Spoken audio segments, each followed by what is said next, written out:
Hoy vamos a hacer un análisis un poco diferente. Nos alejamos de los datos duros, de los informes. Lo que tenemos aquí es algo mucho más íntimo. Casi como asomarse a la memoria de alguien más. Es la segunda parte de un relato del pintor y escultor Luis Iglega Aragón, que se titula El Auróboro de Nergalí.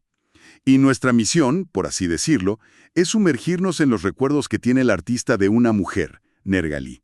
Una mujer que se siente como una fuerza de la naturaleza desde la primera línea. Queremos entender quién fue, por qué vivió con esa intensidad tan arrolladora y, sobre todo, cómo su final, que es muy trágico, se transforma en arte. Es una narración muy onírica. A ratos es luminosa y a ratos es una auténtica pesadilla. Y esa dualidad es justo el eje de todo. No es nada más contar la vida de una amiga. Es un ejercicio de alquimia, casi. Lo que vamos a explorar es cómo un artista toma los fragmentos de una vida, el brillo, las caídas, los símbolos, y los convierte en algo que trasciende. La pregunta que flota sobre todo el relato es fascinante.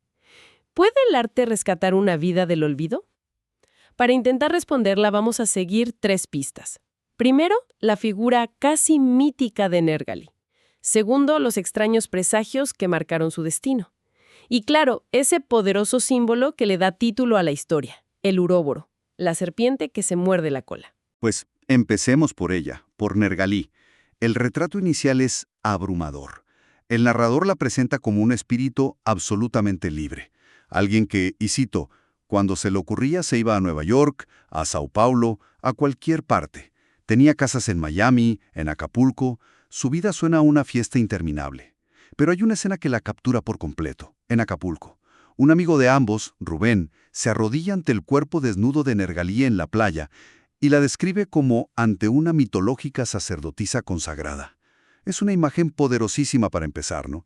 La pone en un pedestal desde el minuto 1. Y la elección de esa palabra sacerdotisa es brillante. Fíjate que no dice diosa, ¿Cierto? que implicaría algo innato, algo que simplemente es. Una sacerdotisa es alguien que oficia un rito, que está en el centro de una ceremonia. Y la ceremonia de Nergalí era la vida misma, una celebración constante del hedonismo, de la libertad sin ataduras. Ella no era el objeto de adoración, sino la que dirigía la adoración a la vida. O sea, era el centro activo de todo, la que marcaba el ritmo. Más que el centro, era la fuerza gravitacional. Todo y todos giraban a su alrededor. El gesto de arrodillarse no es solo admiración superficial, es devoción, es reconocer que ella era la líder de ese culto particular a una libertad sin límites. Y justo cuando uno ya la tiene en ese altar, idealizada como un ser casi sobrehumano, el propio narrador la baja de un plumazo, nos la lleva a la Ciudad de México y dice que traía inquietos a muchos hombres a quienes ella simplemente los desdeñaba, pero los alborotaba por instinto. Y de pronto suelta una frase que lo cambia todo.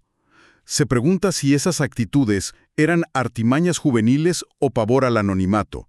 De repente, esta sacerdotisa inalcanzable tiene miedo. Esa frase es la llave para entender al personaje. El pavor al anonimato. Nos está sugiriendo que toda esa puesta en escena, los viajes, las fiestas, esa libertad arrolladora, podría no ser solo una expresión pura de su ser, sino también un mecanismo de defensa, un grito constante para decir, estoy aquí, véanme, no se olviden de mí. A mí eso me cambia la perspectiva por completo. Pero, ¿no estaremos leyendo demasiado en una sola frase? Digo, ¿puede ese pavor al anonimato ser de verdad la clave de toda su personalidad? ¿O solo era un pensamiento pasajero del narrador? Yo creo que es la clave, porque le da una profundidad trágica al personaje. Ya no es un icono plano de libertad, es un ser humano complejo, con una tensión interna brutal. La imagen que proyecta de poder y control absoluto podría ser una construcción, un escudo para combatir el terror más humano de todos, el miedo a ser invisible, a no importar. Y esa contradicción es lo que la hace tan fascinante. Claro, y es una carga pesadísima. Mantener esa fachada de control total mientras por dentro te carcome el miedo a desaparecer. Eso la vuelve mucho más real, y a la larga su historia se vuelve mucho más trágica. Es como si estuviera corriendo constantemente de algo. Exacto, y es en su paraíso personal, en Acapulco, el escenario de su máximo poder, donde la realidad, o algo más allá, empieza a mandar señales de que ese mundo es frágil y la carrera está por terminar. Y justo cuando uno piensa que ese paraíso es inquebrantable, la historia mete un elemento que lo rompe todo de una forma totalmente bizarra. El narrador cuenta que, mientras están en la playa, un pez absolutamente insólito llega a morir a los pies de Nergalí. La descripción es una locura. Parece sacada de una pintura surrealista. Dice que era medio lagarto, medio engendro de iguana con cabeza de tortuga sonriente. ¿Qué hacemos con eso? Es un detalle tan extraño que te saca de onda por completo. Al contrario, te mete de lleno en otra capa de la historia. Es un símbolo potentísimo. La clave no es tratar de entenderlo biológicamente, sino simbólicamente.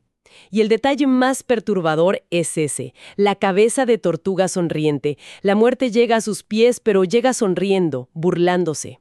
Es grotesco, es la naturaleza misma creando una imagen que no encaja, una aberración que anuncia que algo está fuera de lugar. Y para añadirle más extrañeza, el narrador, que es artista, intenta dibujarlo. Quiere capturar esa esencia, inmortalizarla. Y dice que no puede, que la criatura se resiste a ser inmortalizada. Como si no perteneciera a este plano, ¿no? Exacto, es un evento de otra dimensión. Y la gente del lugar lo confirma inmediatamente. Los nativos lo llaman peje demonio o peje lagarto, y su veredicto es unánime. Es un mal augurio. No es una curiosidad, es una advertencia del destino. Es el presagio clásico de la tragedia griega, pero en una versión tropical y surrealista. La aparición de esta criatura rompe la armonía del paraíso. Es el universo diciéndole a la sacerdotisa que su rito está por terminar.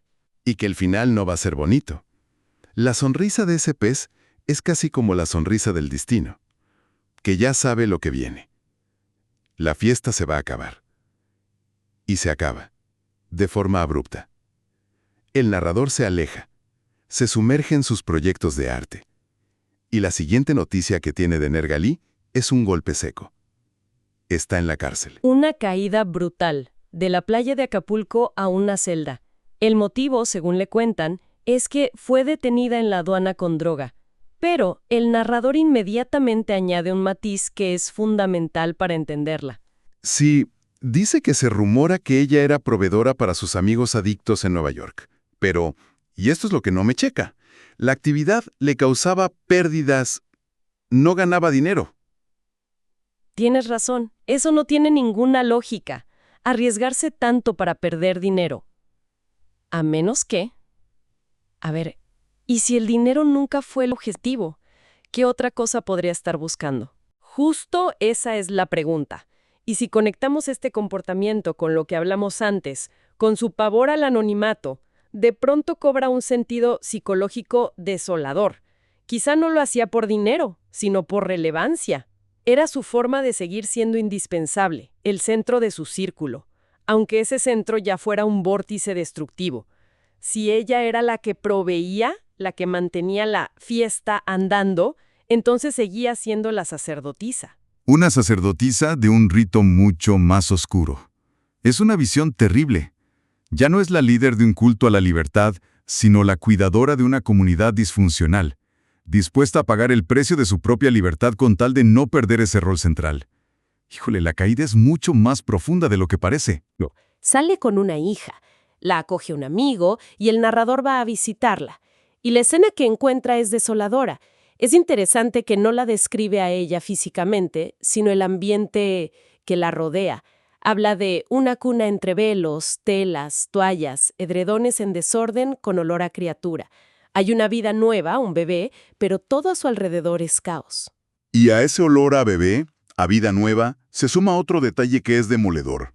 El narrador dice que le pareció percibir el perfume de Nergalí, su esencia de siempre, pero mezclado con reminiscencias alcohólicas. Esa combinación de olores es una imagen tan potente. Es una sinestesia de la tragedia. El olor a vida nueva, el perfume que representa su identidad vibrante de antes y el olor a decadencia y alcohol. Todo mezclado en el mismo aire. Nos dice todo sin describir nada. La cuna, que debería ser un símbolo de esperanza, está ahogada en el desorden de una vida que perdió el rumbo. La maternidad no la salvó, parece haberla hundido todavía más. La sacerdotisa de Acapulco ha desaparecido por completo. Es una escena final tan melancólica. Después de eso, el narrador vuelve a perderle el rastro. La historia podría haber terminado allí, con esa imagen de decadencia, en ese limbo. Pero el destino, o la casualidad, le tiene preparada una última pieza del rompecabezas. Se siente fuera de lugar, ve a una mujer solitaria en la barra, una tal Heidi. Se acercan, empiezan a hablar, y él nota que ella lleva un amuleto muy particular.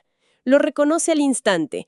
Es el auróboro, la serpiente que se muerde la cola, el mismo que siempre usaba Nergalí. Ese amuleto es la llave. Él le pregunta por el collar y Heidi, sin rodeos, le cuenta el desenlace. Nergalí estaba de vuelta en Acapulco, su paraíso perdido, compartiendo drogas con unos lancheros. Hubo un intento de robo, una pelea, y todo terminó con un machetazo en el cuello. Es un final tan chocante. Cuesta reconciliar esa imagen tan cruda, tan violenta, con la sacerdotisa del principio.